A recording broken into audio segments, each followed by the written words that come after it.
Bonjour à vous tous. Je me présente, je suis Sodia Lakassabli, je suis fille de la Charité de Saint-Vincent-de-Paul, en mission en Mauritanie depuis 4 ans. Donc voilà, je fais cette petite vidéo pour vous présenter un peu notre mission en Mauritanie et aussi pour vous expliquer un peu le projet auquel vous voulez prendre part pour la campagne du Carême 2024. Et je vous remercie d'avance parce que votre contribution va aider à améliorer la vie de beaucoup de gens. Notre communauté est constituée de 3 filles de la charité, une qui vient de Madagascar, l'autre de l'Espagne et moi-même du Liban. Nous servons spécialement la population, surtout les enfants.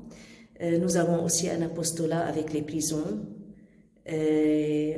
avec les enfants malnutris dans un centre de protection. Nous avons aussi 2 jardins d'enfants, un qui est en pleine ville d'Atar et l'autre dans le quartier un peu éloigné de Château d'Eau, là où je travaille. Donc, c'est spécialement, le projet est dirigé spécialement vers ce quartier qui est vraiment éloigné. Là, les gens manquent de tout. Ils vivent plutôt dans des tentes plus que dans des maisons.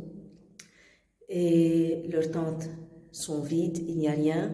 Quand il y a la pluie, quand il y a le soleil, avec une chaleur qui dépasse en été les 60 degrés, avec des tempêtes de sable, nous voyons ces gens vraiment sans rien, souvent malades. Et aussi ce quartier où il n'y a rien du tout pour les jeunes et pour les enfants pour pouvoir se développer. Donc c'est précisément là que nous cherchons à faire notre projet. Déjà, projet Rosalie nous a soutenus à tirer les enfants de la rue et à construire un petit jardin d'enfants que nous avons nommé au Jardin de la Charité, qui accueille aujourd'hui une 50aine d'enfants de 3 à 6 ans. Donc, ces enfants qui étaient vraiment dans la rue, sans soins, sans que personne s'occupe d'eux, ils sont maintenant chez nous. On essaie de suivre un cursus normal. Le plus important aussi, c'est que nous aidons à la nutrition de ces enfants parce que tous les jours, nous offrons ce qu'ils nomment une bouillie, donc un goûter consistant, parce que la population est tellement défavorisée que les gens n'ont pas de quoi manger.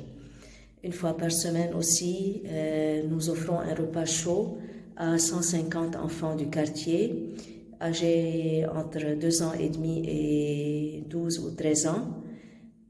Et nous voyons tous ces enfants venir parce que aussi, ce sont des enfants issus de familles pauvres.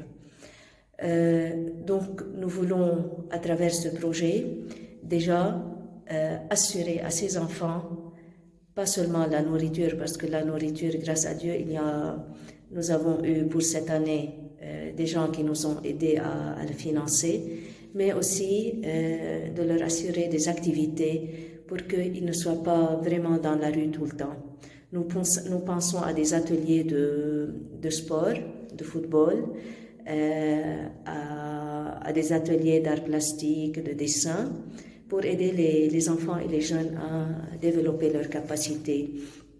Aux jeunes, plutôt des cours de langue, spécialement de français, parce que c'est une langue dont ils ont besoin au pays, parce que c'est la seconde langue du pays, et pourtant les gens, surtout les jeunes des régions éloignées, n'arrivent pas à apprendre, parce que les écoles publiques ne sont pas vraiment équipés de tout ce qui est nécessaire et n'ont même pas parfois des enseignants pour enseigner la langue française.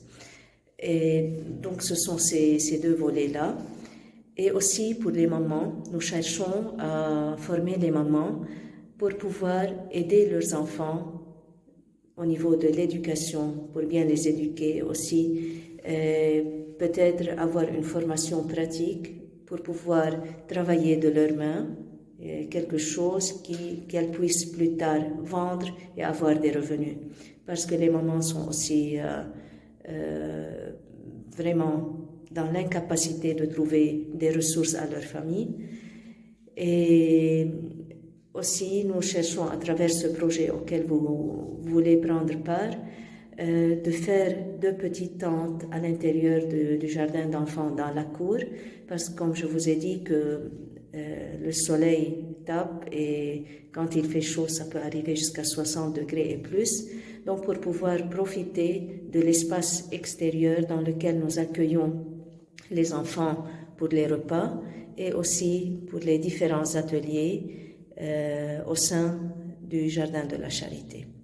Donc ça c'est en bref dans quelques minutes. J'espère que je vous ai bien expliqué un peu notre projet et je vous remercie d'avance pour votre contribution et surtout d'avoir mis votre cœur pour aider des personnes en nécessité.